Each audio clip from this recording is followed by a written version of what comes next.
Hi everyone, it's me, Zoreen, here with Cross Counter, and I'm talking to Jeremy, aka Vicious. How's it going, everybody? Hope you guys are good. Oh, aren't you nice? You hope everyone's good. I try. Hey man, you've been killing it on the commentary game lately. How's Thank all you. that going? Thank you. It's really busy, and it's a good problem to have. Blessing in disguise, really, because I've been really trying to up my game up, not just for myself but for the community as well. Because I want to do a good impression for us in the FGC. I want to be able to represent us well as bring some more people into the community, and I want to do that with my ways of my voice. And it's really cool that you're doing that. I think it's really cool to see, almost, I want to say new commentators, even though you've been in the scene for a long time. People, when they think of FGC commentators, usually they think of, James Chen, Ultra David, whereas you are, relatively new compared to them, right? Yeah, no, absolutely. They've been doing it for so long, and I took the route of the competitive player at first. I wanted to try that out as well, but life catches up to everybody at some point. I got a little older. I didn't have time to play 8 hours a day, so I thought, I still love talking about Street Fighter. Why not make that transition? And guys like Ultra David, Sajam, Tasty Steve, they really paved the way out for me and taught me a lot along the way to build my own as a commentator.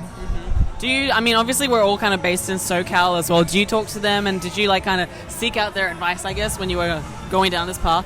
In a way, but I also like learning my own ways as well, because I don't want to bother them too much when they're at a show. So what I would do is constantly watch their VODs and watch them on the weekends and see how they kind of put things together from a speech perspective rather than just studying the gameplay. So I kind of picked up on their mannerisms, try to find my own self. It took a long time to do so, but it was just a long grind of watching how they perform and then asking them the questions rather than doing it vice versa, because I wanted to build it myself and learn. And then if there was a problem, then I'd approach them about it. Do you have someone who you think is your goal, as in the best commentator, the end goal, if you will?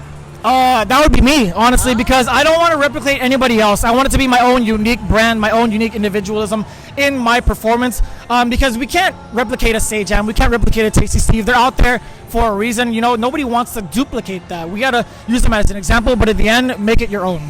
That's such a good answer, and I think that's really cool that you're looking at it that way. So I've seen that you've also been doing some content on the side as well. Yes, so tell us about that. I spoke to Alex Myers about it earlier, but I want to hear your side. I'm glad you did. We're doing a little goofy outtake, a more loose transition from doing the excellent adventures of Gutex and Mike Ross. We wanted to pay homage to those guys, laying the pavement for us as fighting game players and fighting game fans in general. We thought we'd pay our respects and try to, rekindle that flame for a lot of the guys in the FGC that kind of want to see that content from a different perspective, right? A professional player and a loudmouth commentator. So we thought we'd bring that to the table and make it a lot more fun and continue that legacy. I'm glad you said loudmouth, because as we talk, the music in the background is getting louder and louder, and you are the perfect person to be able to project your voice above all this noise here. Oh, we can easily do that. E3 hallway, nothing, no problem at all. We can out vocalize these guys. They're playing it from a boombox, whatever. It doesn't matter.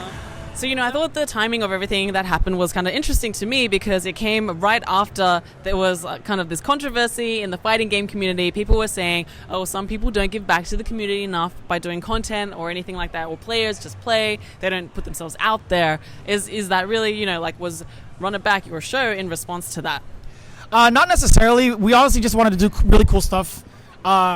That's really how it came about with Alex Myers. It wasn't necessarily like a call to action from him. It was just we felt like we wanted to do more in the FGC. It wasn't necessarily one of those things we wanted to push ourselves and be like, hey, we want to put our brand out there. I was like, no, we want to put just general fighting game content out there just for people to enjoy, really. Because I personally, when I would watch streams, I want to know what else is there to watch. And I think just adding more to it would just be beneficial to the FGC. And how much more can we expect? Do you have anything else in the works? Oh, we definitely do. Me and the boys over on the West Coast, a lot of the guys, we kind of hang out, obviously. We're all from Southern California. Me, Sajam, Tasty Steve, Ringe, big shout outs to you guys. We do have a lot we want to do with our Twitch channels, a lot of projects coming up. So we do advise you to follow us all on social media at Vicious FGC if you guys want to follow along. We do have a lot more planned for you guys with our personal takes on a variety of things, pop culture, other games in general, and even some D&D magic, who knows? But you guys want to tune in for that, for sure. That's awesome. Well, thank you so much for your time today, Vicious, and I'll see you around at CPT. You're damn right. Hopefully you guys tune in as well. We got a lot coming up in the CPT. We hope you guys enjoy it.